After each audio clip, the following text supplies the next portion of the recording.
अस्सलाम वालेकुम नाजरीन ग्रामी, गुज़श्ता रोज दाता दरबार पर एक खुदकुश हमला हुआ था। उस हमले के नतीजे में तकरीबन 11 अफराद शहीद हुए थे। आइए दोस्तों, जरा इस हमले के पीछे हकायक देखते हैं और देखते हैं कि ये हमला किसने करवाया, इसके ताने बाने कहां से मिलते जुलते हैं। इन तमाम तर खबरों से पर्दा उठाने के लिए छोटी सी गुजारिश है कि वीडियो को लास्ट तक जरूर देखिएगा, चैनल को सब्सक्राइब करें, घंटे के निशान को दबाएं ताकि हर लेटेस्ट न्यूज आप तक सबसे पहले पहुंच पाए। नाजरीन, गुज़श्ता रोज दाता दरबार के दाखिली रस्ते के करीब सिक्योरिटी गाड़ी को हिट किया गया और ये हिट खुदकुश हमलावर ने किया था। दहशतगर्दी के वाक़े के हवाले से मजीद तफसीलात भी सामने आ रही हैं। पंजाब फॉरेंसिक एजेंसी की रिपोर्ट के मुताबिक दहशतगर्द की चप्पल और उसके ब्रांड की तफसीलात भी मिल गई हैं। खुदकुश हमलावर ने भारतीय साख्ता जूता पहन रखा था। इंटेलिजेंस जराये के मुताबिक हमलावर को किसी बड़े दहशतगर्द ग्रुप की सपोर्ट हासिल थी। नाजरीन, कलादम तंजीम जमातुल अहरार ने दाता दरबार पर दहशतगर्दी की जिम्मेदारी भी कबूल की है और जमातुल अहरार का ताने बाने भी रा और अफगान एनडीएस से जा मिलते हैं, जबकि अफगान सरजमीन से ऑपरेट करने वाले दीगर पाकिस्तानी मुखालिफ इंटेलिजेंस एजेंसियों को भी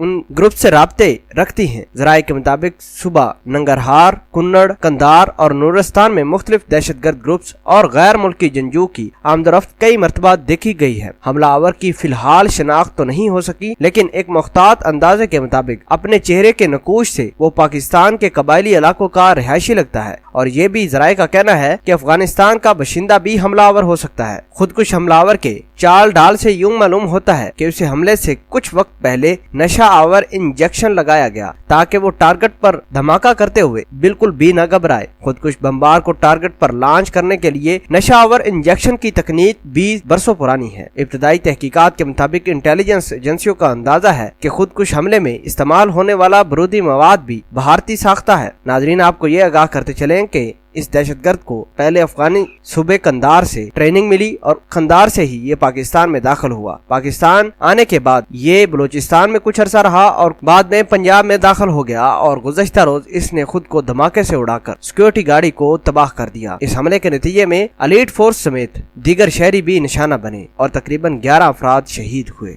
नाज़रीन ग्रामी, हमने पहले भी आपको बताया है कि भारत पाकिस्तान में मल्टी मिलियन दहशतगर्दी का मंसूबा लॉन्च कर चुकी है और मुख्तलिफ किस्म के धमाके और इस तरह की कार्रवाइयां करने की भरपूर कोशिश कर रही है। अगर आपको नहीं पता तो हमारे चैनल के पेज पर जाकर आप मल्टी मिलियन भारतीय दहशतगर्दी की मंसूबा बंदी का एक वीडियो है, वो भी आप मुलाहिजा कर सकते हैं। नाजरीन, भारत अफगानिस्तान की एनडीएस पाकिस्तान मुखालिफ मुख्तलिफ कामों में मुलव्वस होती नजर आ रही है। हमने पहले भी आपको बताया है कि भरपूर कोशिश जारी है अफगानिस्तान भारत की राह अफगानिस्तान की एनडीएस की कि वो किसी न किसी तरीके से पाकिस्तान को अनस्टेबिलिटी की तरफ लेकर जाए। तो दोस्तों, हमें ऐसे अनासर यानी भारतीय राह अफगानिस्तान की खुफिया एजेंसी एनडीएस की पुष्ट पनाही करनी होगी और अपने आप को एजुकेट करना होगा ताकि किसी तरीके से हम इनके बहकावे में ना आ जाएं। हमारी पाक फौज, हमारी ISI, हमारी दीगर सिक्योरिटी एजेंसीज ने बड़ी मुश्किल से इस मुल्क में सुकून बहाल किया है। अल्लाह पाक हमारे पाकिस्तान को हमेशा जिंदा और सलामत रखे। आमीन।